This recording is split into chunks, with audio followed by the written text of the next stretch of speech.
ইসলামী ছাত্র শিবির বলবে আমাদের সে জায়গায় কোনো কমিটি ছিল না,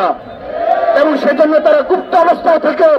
সকল অপকর্মের দায় তারা সাধারণ শিক্ষার্থীদের উপর চাপিয়ে দিতে চায়। তো চেয়ারম্যানকে নিয়ে যে কটূক্তিমূলক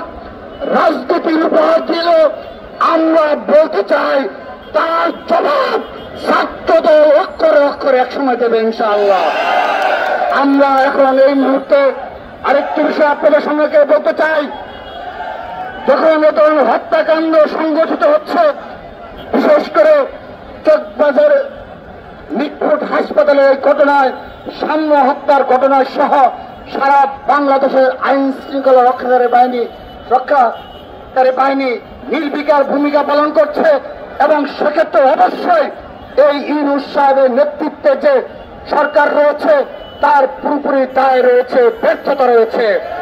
সুস্পষ্ট ব্যর্থতা রয়েছে। কিন্তু আপনারা লক্ষ্য করে দেখবেন এই গুপ্ত সংগঠনের নেতা কর্মীরা তারা রাতের অন্ধকারে যে মিছিল করেছে, সেই মিছিলে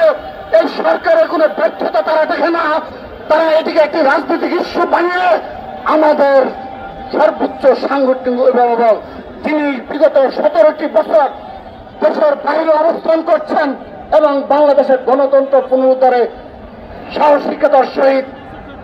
নেতৃত্ব দিয়ে চলেছেন, তাকে জড়িয়ে যে রাজনৈতিক শিষ্টাচার বহির্ভূত বক্তব্য রেখেছে, এটি দ্বারা প্রমাণ হয় এই নির্দলীয় সরকার ইতিমধ্যে তার নির্দলীয় যে রূপ সেই নির্দলীয় রূপ হারিয়েছে। আমরা স্পষ্টভাবে বলতে চাই, ইতিহাসে এই মত কায়েমের জন্য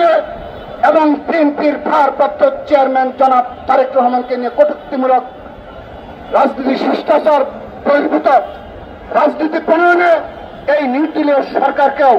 আইনের আওতায় নিয়ে আসতে হবে। For more updates, follow us on Facebook, subscribe our YouTube channel,